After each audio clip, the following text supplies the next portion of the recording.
Good morning, I'm Abheudaya Shrestha, and these are the headlines of the hour. CPN Unified Socialist Dirga Sodari prepares to stake the claim for the post of Chief Minister of Sudur Paschim Province today. Nepali Congress and Nagrik Unmukti Party warn of filing a case against the governor. Ram Navami being celebrated today by worshipping Hindu Lord Ram. Devotees throng the Ram Janaki Temple in Janakpur. Israeli strikes in southern Lebanon kill 3 people, including a Hezbollah field commander. Hezbollah issues a statement mourning the field commander's death. And Nepal up against Saudi Arabia today in their last group stage match of the ACC Premier Cup. Match to kick off at 11:45 a.m. Nepal time. Nepal already in the semis prior to today's match. Dirga Sodari of CPN Unified Socialist has geared up to stake his claim for the post of Chief Minister of Sudur Paschim Province today with the support of ruling alliance parties. CPN Unified Socialist had withdrawn its support to Nagrik Unmukti's Lakshman Kishore Chaudhary yesterday following discussions among the senior leaders of the ruling alliance. Province Governor Nazir Mia then scrapped both the claims filed previously by 2 provincial assembly members from Nagrik Unmukti Party and called the candidates to once again stake their claims for the province chief minister. Although the province governor has allocated the deadline until tomorrow, the ruling coalition has geared up to stake their claim today itself.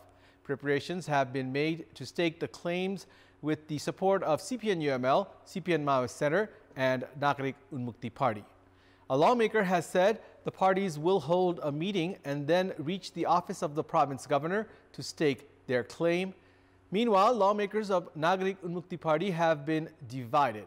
Lawmakers from party chair Ranjita Shrestha Chaudhary's faction are in favor of giving the province chief minister post to CPN Unified Socialist. However, lawmakers from founder Reshamlal Chaudhary's faction say that Lakshman Kishore Chaudhary must be appointed the chief minister.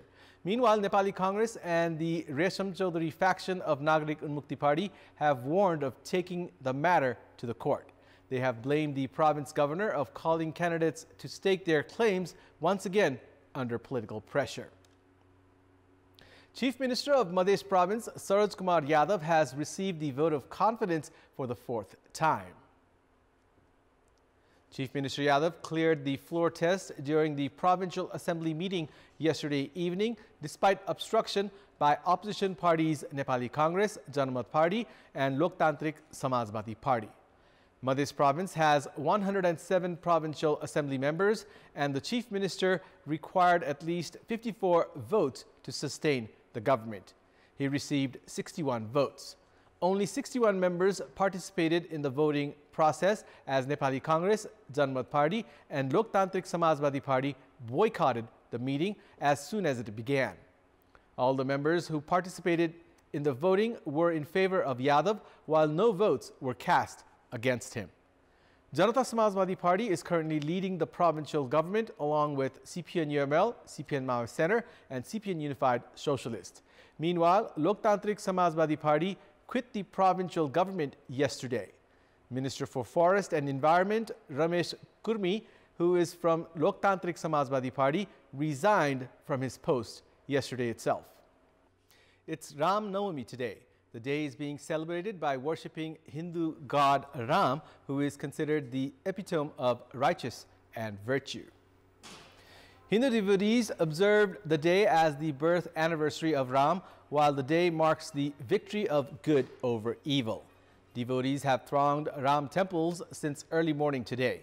It is believed that on this day, Lord Ram, who is considered the 7th incarnation of Hindu Lord Vishnu, was born as a son of King Dashrath and Queen Kaushalyavati of Ayodhya. A large number of devotees from across the country as well as India throng to Ram Janaki Temple in Janakpur on this day. It is believed that one can go to heaven after death by bathing at various rivers, lakes and other water resources, fasting and reciting verses of Ramayana on this day. It's time now for our segment Public Pulse, where you text us with your opinion. Public Pulse. Here's the question. What's your take on the meeting of Parliamentary Committee being pushed due to lack of quorum. Your options are A, heights of negligence, B, not understanding the sensitivity of the issue, and C, problems in scheduling. The voting is on. Type NEWS, select your option A, B, or C, and send it to 34001 to share your opinion with us. In our public voice segment, we had asked people in several provinces what problems they have faced while trying to avail health insurance services. Let's take a look at what they had to say.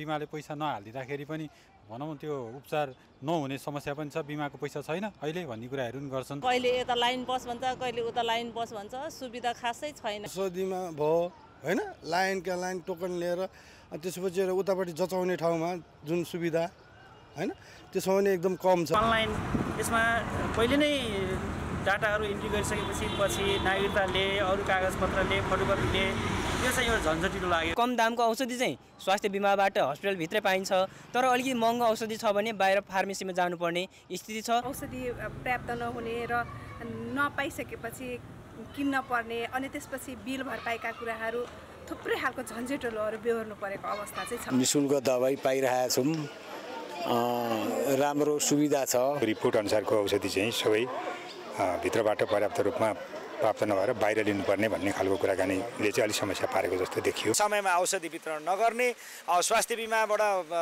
उ गरेकोलाई चाहिँ अलि आनागानी गर्ने त्यस्तो समस्या पनि छ त्यही हुनुपर्ने उपचार पनि उले अनेक चाहिँ के रे बहाना बनाएर बाहिर पठाउने भने बेला उपचार नगर्नु 3500 रुपैयाँ तिरिरहेछ तर अब औषधि किन्न जानु पर्याछ औषधि छैन अनि अब अरु टेस्टहरु गर्न जाँदाखेरि अब त्यो टेस्टमा फेरि अब शुल्क लाग्ने रहेछ औषधि चाहिँ पाउँदैनौं अनि त्यहाँ हाम्रो चाहिँ कुनै कुराको सुनाइ पनि हुँदैन स्वास्थ्य बीमा भन्दा बित्तिकै अलिकति अब कर्मचारीहरूले इग्नोर गर्ने तीनवटा डाक्टर साहबले लेख्नु भएको छ औषधि जसमा एउटा पायो दुईटा पाइएन अर्को 7 बजे खुल्छ त्यो 8 बजे खोल्ने हेर्नुस् और 1 घण्टा त्यसमा पनि आफू कम गर्दैछ यो हुँदैन भने यो झ्याउ माने कार्ड लिएर जाँदाखेरि अस्पतालले यसरी तब ट्रिट गर्छ कि लाग्यो कि त्यो देशको मान्छे नागरिकै हैन यो कार्डको कुनै भ्यालु नै छैन कहिले डाक्टर हुन्न कहिले औषधि प्राप्त हुन सकिन्न बडा झन्झटिलो लाग्छ के दबाई चाहिँ जुन अब दिनुपर्ने 1 महिनाको दिनुपर्ने ठाउँमा 10 दिनको पाइरहेको हुन्छ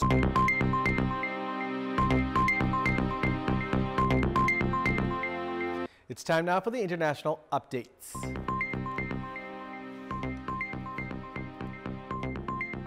Israeli strikes in southern Lebanon yesterday killed 3 people, including a Hezbollah field commander, an uptick in violence after at least a week of relative calm in more than half a year of hostilities.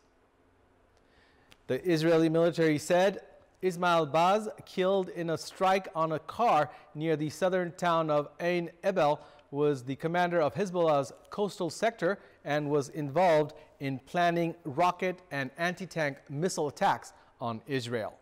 Hezbollah issued a statement mourning Baz's death but did not elaborate on his role in the organization. A video released yesterday by the Israeli army showed an aerial footage of a moving vehicle being hit by a strike. Separate Israeli strikes on 2 vehicles near the southern town of Chehabihe killed at least 2 Hezbollah members. Hezbollah and Israel have traded fire in parallel to the Gaza war in the most serious hostilities since they fought a major war in 2006. Gunmen killed 1 person and shot 3 others in the Bronx, New York City yesterday. New York Police Department Assistant Chief Benjamin Gurley said that suspects arrived on scooters and fired approximately 10 rounds at the victims, who were gathered on a street corner. 3 of the victims, aged 23 to 37, sustained gunshot wounds to their legs, while a 29-year-old individual was shot in the chest and died from his injuries. The suspects were reportedly wearing masks and hoodies and fled northbound. Gurley added that the police have taken 1 male into custody but are still uncertain if he is directly connected to the incident. U.S. Ambassador to the United Nations Linda Thomas-Greenfield said that she did not see a UN resolution recommending the Palestinian Authority become a full UN member, helping lead to a 2-state solution to the Israeli-Palestinian conflict. Thomas Greenfield made the comments at a news conference in Seoul today after being asked whether the United States was open to recognize the request by the Palestinian Authority to have full UN membership. She said that U.S. President Joe Biden had categorically said that Washington supported a two-state solution and was working on the ground to get that in place as soon as possible. Diplomats said that the Palestinian Authority is expected to push the 15-member Security Council to vote as early as tomorrow on a draft resolution recommending it become a full member of the world body. The sun set over Copenhagen's old stock exchange yesterday after a fire that ripped through one of the Danish capital's most famous landmarks was brought under control. The fire broke out in the 17th century Dutch Renaissance-style building. It was quickly engulfed in flames while thick gray smoke rose above the city in scenes reminiscent of the 2019 blaze at Paris's Notre Dame Cathedral. There were no reports of casualties. Emergency services, employees from the Danish Chamber of Commerce, and even passers-by were seen carrying paintings away from the building in a race to save historic artifacts from the flames. Copenhagen Fire Department authorities said that the fire had been brought under control. The Danish Chamber of Commerce, which has owned the building since 1857, was working on restoring it to the style of Denmark's King Christian IV, who had it constructed in the 17th century. The building no longer houses the stock exchange, but serves as the Chamber of Commerce headquarters. Parts of the roof had collapsed and the fire spread to several floors of the building. It is not clear what caused the blaze. Police said they would begin investigating as soon as they could gain access. Chamber of Commerce CEO Brian Mikkelsen said that the board had already decided they would rebuild the stock exchange. British Prime Minister Rishi Sunak's plan to ban anyone aged 15 and under from ever buying cigarettes passed its first parliamentary vote yesterday, although dozens of his own lawmakers voted against it. Sunak's plan to impose some of the world's strictest anti-smoking rules has angered some members of his governing Conservative Party, including former Prime Ministers Liz Truss and Boris Johnson, who say the state should not interfere in how people live their lives. The bill passed a vote in Britain's Parliament with 383 in favor and 67 against, meaning it will progress to the next stage in Parliament, where it can be subject to amendment. The legislation is one of Sunak's flagship policies before an election later this year, which opinion polls suggest the opposition Labour Party will win. The Tobacco and Vapes Bill aims to prevent children born since 2009 from ever being able to legally buy tobacco rather than criminalizing the habit. And now, before wrapping up, here's a look at the top stories once again. CPN Unified Socialist Dirga Sodari prepares to stake his claim for the post of Chief Minister of Sudur Paschim Province today. Nepali Congress and Nagrik Unmukti Party warn of filing a case against the governor. Ram Navami being celebrated today by worshipping Hindu god Ram. Devotees throng the Ram Janaki temple in Janakpur. Israeli strikes in southern Lebanon killed 3 people, including a Hezbollah field commander. Hezbollah issues a statement mourning the death of field commander. And Nepal up against Saudi Arabia today in their last group stage match of the ACC Premier Cup. Match to kick off at 11:45 a.m. Nepal time. Nepal already in the semis prior to today's match. And that's all for the moment. Thank you for watching. Have a good day.